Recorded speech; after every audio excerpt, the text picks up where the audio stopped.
अस्सलाम वालेकुम नाज़रीन, मैं हूं ताहिर हुसैन खोखर और आप देख रहे हैं उर्दू 9। नाज़रीन, आप मेरे पीछे देख रहे हैं यहाँ पे नबीना अफराद जो है 10 दिन से इस सड़क पर मौजूद हैं और आज इनके साथ आपको पता है कि क्या हुआ, जो पुलिस की और इनकी आंख मचोड़ी हुई है और इस पर हम डिटेल से बात करेंगे। वजह क्या है? हमारे साथ मौजूद हैं अहमद खोखर साहब जो सीनियर जर्नलिस्ट हैं। अस्सलाम वालेकुम सर। वालेकुम सलाम। सबसे पहले ये कि बहुत ही ज़बरदस्त किस्म का इशू है और इंतहाई अहम इशू है और नबीना अफराद को ना सिर्फ इस बार लाहौर की सड़कों पे देखा गया है बल्कि गुज़िश्ता कई सालों से हम इस तरह देख रहे हैं कि हर साल ये 1 या 2 बार यहाँ पर लाहौर की सड़कों पे आते हैं, एहतजाज करते हैं। अब तकरीबन 9 रोज़ कबल ये लाहौर प्रेस क्लब के बाहर आए, फिर उसके बाद इन्होंने अपना एहतजाज जो है वो शिफ्ट किया गवर्नर हाउस, पंजाब असम्बली के बाहर। पंजाब असम्बली तक ये 9 दिन तक जो है ये वहाँ पर बैठे रहे, शदीद गर्मी में, आपको बता दूँ शदीद गर्मी में, ठीक है, और कसम पुरसी की हालत में ये वहाँ पर बैठे रहे। इनको कोई पूछने वाला नहीं है, अपनी मदद आपके तहत ये खाना खा रहे हैं, शदीद गर्मी में पानी का बंदोबस्त कर रहे हैं, इनको कोई नहीं पूछ रहा। पुलिस की मेहरबानी है, 9 दिन इन्होंने, पुलिस ने इनको नहीं छेड़ा। का कोई ये फर्ज नहीं है कि जो इनसे पूछें और इनके मुतालबात पूरे करें? हुकूमत का तो फर्ज है ना। देखें, ये हुकूमत जो है ये तो इसका तो रोल एक माँ की तरह होता है। अब अगर ये नाबीना अफराद हैं, अगर ये नहीं कर सकते, ये स्पेशल है, तो इनमें इनका कसूर तो नहीं है, ठीक है। ये तो एक अल्लाह की तरफ से एक मसला है ना, तो ये हुकूमत का फर्ज है। हुकूमत मैंने आपको जिस तरह पहले किया, उसका किरदार एक माँ की तरह का होता है। तो हमारी जो सीएम पंजाब है वो तो वैसे भी मतलब कहा जाता है कि वो सूबे की माँ है, सूबे की बहन है, तो उनका भी फर्ज है। उनके काम वैसे बहुत अच्छे चल रहे हैं, लेकिन उन चीज़ों को साइड पे कर दें।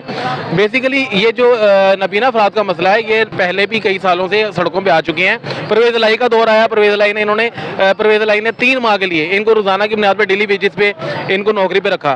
फिर अपना नकवी साहब आए, तो मोहसिन नकवी साहब ने अपनी दौरे हुकूमत में इनको 3 माह के लिए डेली बेसिस पे रखा। अब मरियम नवाज आई तो इन्होंने भी रखा, लेकिन अब इनका जो 3 माह का कॉन्ट्रैक्ट होता है ना डेली बेसिस का, वो खत्म हो गया। इनके मुतालबात बड़े सादे हैं। सादे से मुतालबात ये हैं कि ये कहते हैं कि जो हमारे डेली बेसिस के लोग हैं उनको पक्का कर दें और जो बेरोजगार हैं उनको नौकरी दे दें, और जो इनका 3% कोटा है, एक ये भी बड़ा टेक्निकल पॉइंट है कि 3% कोटा सिर्फ नबीना अफराद का नहीं है, इसमें तमाम स्पेशल लोग आते हैं। किसी की टांग का मसला है, किसी के कोई कान की समाज से महरूम है, किसी की कोई बाजुओं का मसला है, कोई अपाहिज है, ये तमाम तर जो हमारे स्पेशल लोग हैं, ये तमाम तर का हुकूमत ने कोटा 3% किया होता है। उस 3% में कुछ आप कह सकते हैं कि 1% शायद ये भी हैं। तो अब आप ये देखें, हम यहाँ पर वीलॉग बना रहे हैं, लेकिन इनमें इन बेचारों का कसूर नहीं है, इनको बेचारों को नजर ही नहीं आ रहा। वो बेचारे तो इस तरह ही है ना, फिर ये अपनी हकीकत की जो जिंदगी गुजार रहे हैं उसमें भी इनका यही हाल है। कसम पुरसी की हालत में बेचारे गुजार रहे हैं, घर से भी परेशान होंगे, घर वाले भी कहते होंगे भाई ना कमा सकता, हमारे सर पे बोझ बना हुआ है, तो इन्होंने जाना कहाँ पर है? इन्होंने हुकूमत से मदद लेनी है ना, तो हुकूमत ने अपनी इनकी माँ का किरदार अदा करना है। हुकूमत का काम यही है भाई कि इस तरह के लोगों की जो है वो खिदमत करें, सूबे को चलाएं, पाकिस्तान को चलाएं। ये पाकिस्तान का ऐसा, या तो इनको उठा के बाहर फेंक दें, नहीं ना फेंक सकते, हमारा ऐसा ना, हमारे भाई हैं ये, तो हमारे भाइयों के लिए काम हुकूमत नहीं करना है। टैक्सेस जो है वो किस लिए काम आते हैं? सिर्फ सरकारी प्रोटोकॉल के लिए, सिर्फ पेट्रोल के लिए, सिर्फ सरकारी अफसरान को भरने के लिए नहीं भाई। जो मुल्क के लोग हैं इनको भी हुकूमत नहीं पूरा करना है, और ये तो वैसे स्पेशल लोग हैं, इनसे तो आप इनकी बेहतरी के लिए काम करेंगे, अल्लाह वैसे ही राजी हो जाएगा आपसे। अच्छा, आप क्या समझते हैं कि हुकूमत अभी तक आपको नाकाम नजर आ रही है इनके मुतालबात पूरे करने में? देखिए, मैं हुकूमत को नाकाम बिल्कुल नहीं कहूँगा। उसकी वजह है कि हुकूमत ने इनको 3 माह का कॉन्ट्रैक्ट दिया था, लेकिन वो डेली बेसिस का कॉन्ट्रैक्ट था, वो खत्म हो गया। अब ये अपना पुराना, लेकिन उसको नई एक उसमें करके कन्वर्ट करके ये दोबारा से मुतालबा लेके आए हैं कि भाई जो कॉन्ट्रैक्ट के लोग हैं उनको, जो डेली बेसिस के लोग हैं उनको कंफर्म कर दो ना, कंफर्म कर दो, मसला ही खत्म हो जाए। अब इनको ये जाते हैं सोशल वेलफेयर के पास, सोशल वेलफेयर जाहिर बात है कहते हैं कि भाई हम जितना कर सकते हैं हम कर रहे हैं, अब हम क्या करें। वो फिर मजबूर हो जाते हैं एहतजाज करने के लिए, वो फिर दोबारा से जांच करने आ गए। और ये सिर्फ एक दफा का नहीं है, कई सालों से ये मसला चलता ही आ रहा है। अब ये भी नहीं है कि ये कोई 2-3 हज़ार हो, तकरीबन ये आप कह सकते हैं कि 10,000 से जायद है पूरे पंजाब में नबीना अफराद। लेकिन इनके साथ जो लोग हैं जो यहाँ पर एहतजाज करने हैं वो तकरीबन 1600 से कुछ जायद, 1600 या 1650 के फिगर में आते हैं सारे लोग। इनको नौकरी पूरे पंजाब में देना, ये कौन सा यार कहते हैं हमें डीसी लगा दो, एसी लगा दो, हमें कमिश्नर लगा दो, ऐसा तो नहीं कहते ना। ये तो कहते हैं नॉर्मल जो इनकी नौकरियां जिनसे रोजगार चल सके, इनका किचन सकर, इनका जो सर्कल है रोजाना का चल सके, उस तरह की नौकरियां दे दें। वो कोई बहुत खास नौकरियां नहीं है। हेल्थ डिपार्टमेंट में नौकरियां दी जाती हैं इनको, दूसरे डिपार्टमेंट में सरकारी में नौकरियां दी जाती है, लेकिन वो डेली वेजेस की हैं। ये कहते हैं हमें कॉन्ट्रैक्ट की जगह मसला हमें पक्का कर दिया जाए यार, मसला ख़त्म कर दिया जाए। तो हुकूमत जो है वो कोशिश करे तो ये मसला ख़त्म हो भी सकता है, कोई बहुत बड़ा काम नहीं है। आप बैरून मुमालिक में देखें ना जाके, वो जवाब दिए ऐसे लोगों के, वो ऐसे लोगों के क्या, उनके तो आम नौकरी नहीं करते तो उनके भी घर पाल रहे हैं वो। तो हमारी हुकूमत, ये मैं सिर्फ PMLN को नहीं कह रहा, जो गुज़िश्ता हुकूमतें गुजरी हैं उनका भी किरदार यही रहा है कि इनको पक्का नहीं किया गया। पक्का करते मसला खत्म हो जाए ना। सोशल डिपार्टमेंट, हुकूमत, कोई भी हुकूमत आती है वो इनको पक्का क्यों नहीं करती? वो क्या चाहते हैं कि हमारी हुकूमत खत्म हो, ये फिर रोड पे आए? क्या देखें ऐसा नहीं है। अब ये उनकी पॉलिसीज हैं, ये तो फिर प्रायोरिटी की बात है ना कि क्या ये नाबीना अफराद उनकी प्रायोरिटी का हिस्सा है कि नहीं, ये तो अहमियत की बात है। अगर तो ये अहमियत में है तो फिर तो इनको पक्का कर देना चाहिए, मसला खत्म हो जाना चाहिए। लेकिन मुझे ऐसा लगता है शायद कि जब भी किसी हुकूमत के ऊपर प्रेशर बिल्ड करना होता है, नाबीना अफराद को सड़क पर भेज दिया जाता है। पता नहीं बेचारों के साथ कोई इस तरह का सिलसिला कार शुरू कर दिया जाता है कि बेचारे मजबूर हो जाएं। क्योंकि देखा जाए तो ये तो बेयारो मददगार ही पड़े हुए ना। अब देखिए यहाँ पीने को पानी नहीं है इनके पास, ये बेचारे जलीलो ख्वार हो रहे हैं। अब आज देख लें, अब इनकी यार देखिए सुनवाई नहीं ना हुई। अब 9 दिन से ये गर्मी में पड़े हुए हैं, इनकी सुनवाई नहीं हो रही, इनको सुन कोई नहीं रहा। तो ये कहाँ से, आज 10वां दिन इनको शुरू हो गया, आप इनको कवर कर रहे हैं। आपने इनको देखी होगी मुश्किलात क्या है इनके साथ, क्या मसले मसाइल चल रहे हैं? देखें खोकर साहब, मैं यही मुश्किलात के बारे में आपको आगाह कर रहा हूँ। पहले प्रेस क्लब बैठे रहे, इनकी किसी ने नहीं सुनी। ये बेचारे उठ के पंजाब असेंबली के बाहर रह गए कि शायद कोई हुकूमती ऐसा बंदा हो, कोई ऐसा इदारा हो जिनके कानों में जू रेंग जाए और इनकी सुन ले। नहीं सुनी।